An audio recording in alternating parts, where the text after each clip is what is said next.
Panthers. Carolina allowing just 191 yards per game. They're followed by the Broncos, Browns, Bills, and Patriots. Of course, some of that has to do with the schedule that they've had, but you can only play who's on your schedule. So that's where that is. Let's hit a few of these teams, though, as their matchups are coming this weekend. And Mike Robb, lead us off with Denver.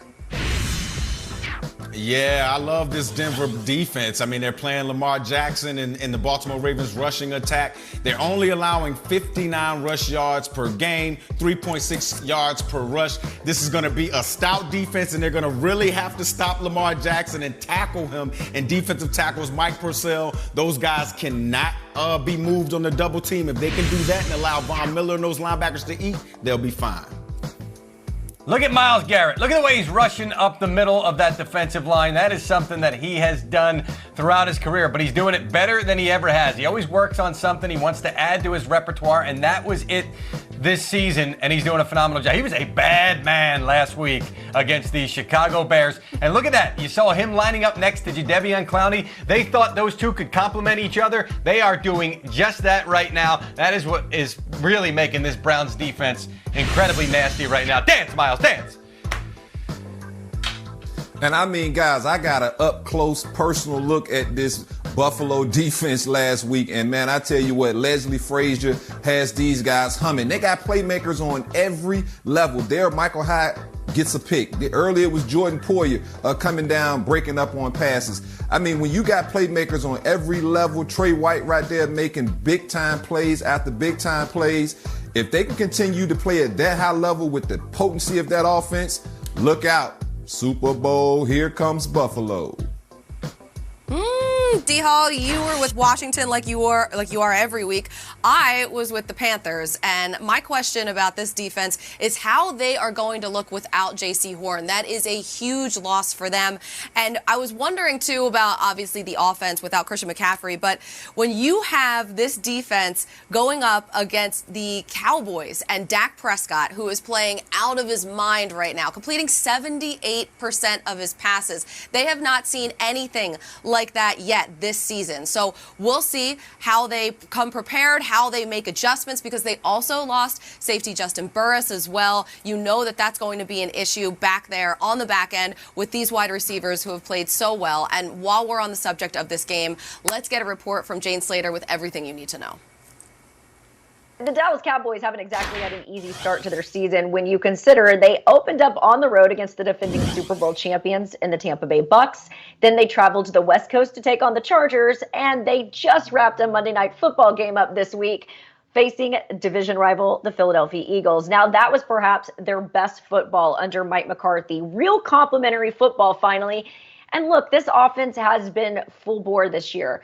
They're putting up, on average, 30 points a game, but we'll see how good they really are Sunday when they face the league's #1 ranked defense in the Carolina Panthers. The Panthers have not allowed one team this season to put up 15 or more. Now, the Cowboys have got plenty of weapons at their disposal. They've been able to lean on the passing game and the running game.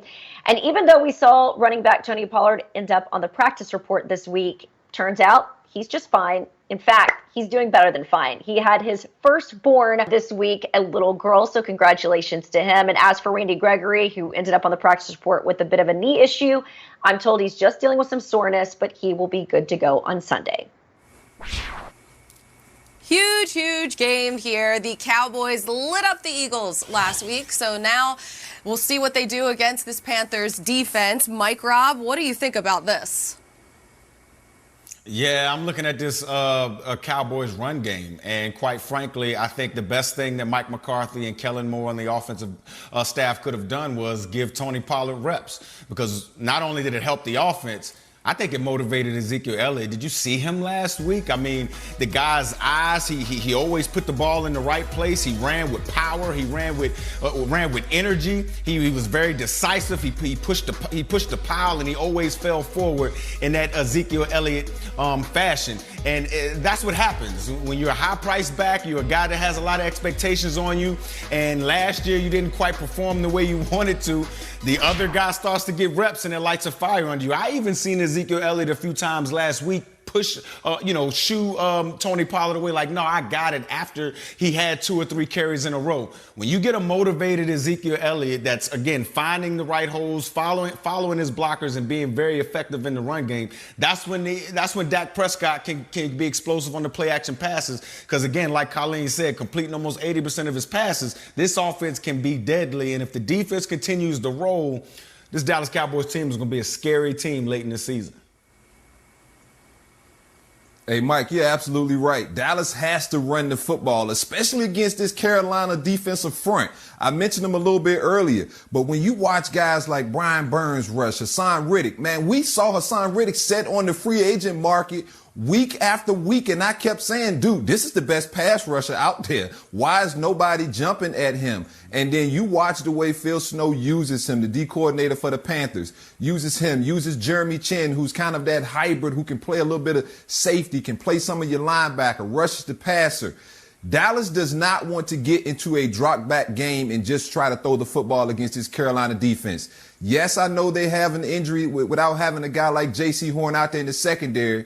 But when you have a front, Derek Brown, another young player that they have, defensive tackle, they have so many young, talented, speed football players that understand their job, which is going to get after the quarterback. So Dallas is going to be in for a long day if they don't establish that run game. Yeah, and I'll just add this really quick, D-Hall, because Dak Prescott, like I said, is the best quarterback that they've faced so far. They faced Zach Wilson in his first career start in the NFL, then Jameis Winston, who really hasn't started a full season since 2019, and then you have Davis Mills on that Thursday night game, who was also making his first start in the NFL. This team, the Panthers, they traded for C.J. Henderson, and we're not even sure how much he'll play, what his role will even be, but this will be a huge, huge test for them, Jeezy. CJ not going to play much. I have more on CJ Henderson coming up later in the show. That's a tease. But right now I want to flip it to the other side of the football with the Cowboys defense. And Mike Robb, you talked about, can this defense keep rolling? Yardage-wise, they're in the back end, but that's in large part because they played the Buccaneers in Week 1, and that was an explosive game for offenses. But really, they're happy with how they're playing up front and with how the young guy is playing up front. Not that young guy, not Micah Parsons. I'm talking about Osa Odigizua, their 3rd-round pick, a guy that's gotten an opportunity because they're really banged up front. He didn't even, no sack there, but he created the pressure. This guy has been a constant force. He's got 1.5 sacks that he had the other night, 4 quarterback hits right now.